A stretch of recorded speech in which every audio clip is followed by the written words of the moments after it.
हरियाणा के मुख्यमंत्री मनोहर लाल खट्टर इस वक्त हमारे साथ हैं। मनोहर जी, जिस तरीके से अटल बिहारी वाजपेयी गए हैं, श्रद्धांजलि दी जा रही है, पूरे देश में उनको याद किया जा रहा है। राजनीति के अजात शत्रु अटल बिहारी वाजपेयी कैसे याद करेंगे आप?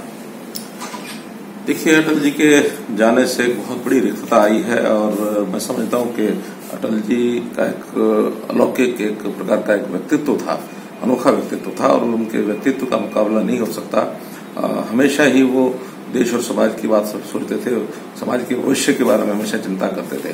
बहु व्यक्तित्व के वो धनी थे। और अगर हरियाणा के संदर्भ में उनकी यादें, बहुत सी यादें हैं, वैसे तो हम देख रहे हैं, सुन रहे हैं लगातार, कितनी यादें हैं। एक ऐसे विराट व्यक्तित्व के वो स्वामी थे। अगर देखें उनके हरियाणा के संदर्भ में यादें, कई पिटारे होंगे आपके पास, क्या जिक्र करेंगे आप?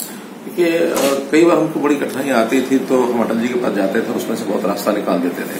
खास करके जब हमारा गठबंधन की राजनीति में हरियाणा के अंदर हम जब भी कभी पार्टी के साथ किसी पार्टी के शासन में आए, चाहे वो इंडियन नेशनल लोकदल चौधरी देवलाल जी के साथ अथवा चौधरी चौटाला के साथ, बाद में चौधरी बंसीलाल के साथ, तो गठबंधन के सारे धर्म को कैसे निभाया जाता है वो बहुत बखूबी हमको बताते थे, समझाते थे। कभी कभी कोई गुंजर भी होती थी तो दोनों पार्टियां मिल करके छोड़ देते, अटल जी जैसा निर्णय करेंगे वैसा हो जाएगा।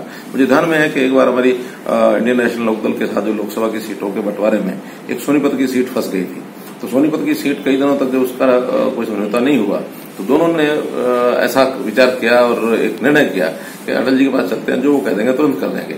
और आपको ध्यान में हो शायद कि सोनीपत की सीट, उसमें भारतीय जनता पार्टी को सोनीपत की सीट हम लोगों ने लड़ी और कैंडिडेट जो थे वो इंडियन नेशनल लोकदल के चौधरी किशन सिंह सांगवान, वो उस चुनाव पर लड़े। तो इस प्रकार के वो कई बार ऐसे समझौते कराते थे, बहुत ही सटीक बैठते थे। और उनका जाना कितनी कमी खलेगी अगर भारतीय राजनीति की बात करें, देश की राजनीति की बात करें? एक ऐसा व्यक्तित्व जो सब पार्टियों को साथ लेकर के चलने की क्षमता रखता था। मैं समझता हूं कि विपक्षी पार्टियां जब कांग्रेस का शासन था और सारी विपक्षी पार्टियां एक प्रकार से अलग अलग तरीके से काम कर रही थी, तो एक प्लेटफॉर्म पर लाने का जो श्रेय है, एनडीए का बनाने का जो श्रेय है, वो अटल बिहारी वाजपेयी को जो आता है। और हम लोगों ने जो सरकार बनाई और बखूबी उसको चलाया।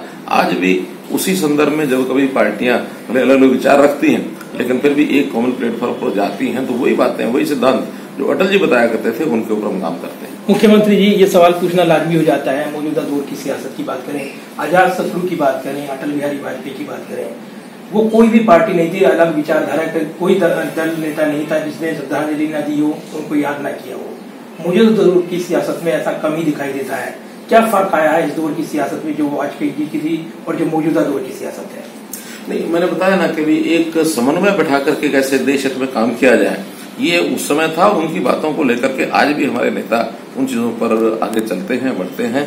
और देश में ठीक है, राजनीतिक मतभेद हो सकते हैं, लेकिन जब देश का प्रश्न आता है तो सब मिल करके एक होते हैं। ये उनके व्यक्तित्व की बातें आज भी हम सीखते हैं, उस अनुसार काम करने का प्रयत्न करते हैं। अगर उनके विचारों को लेकर कोई मैसेज देना हो तो देश के नौजवानों को, खासतौर से हरियाणा की पीढ़ी को क्या मैसेज देंगे आप? देखिए, उनकी जो सारी बातचीत का बोल भाव रहता था कि काम जो निस्वार्थ भाव से करना, त्याग भाव से करना और देश हित में करना। जब देश हित की कोई बात आती थी तो छोटे हितों को छोड़ देना चाहिए, बड़े हित के लिए छोटे हित का त्याग करना, ये उनका एक अंडरलाइन वाक्य होता था।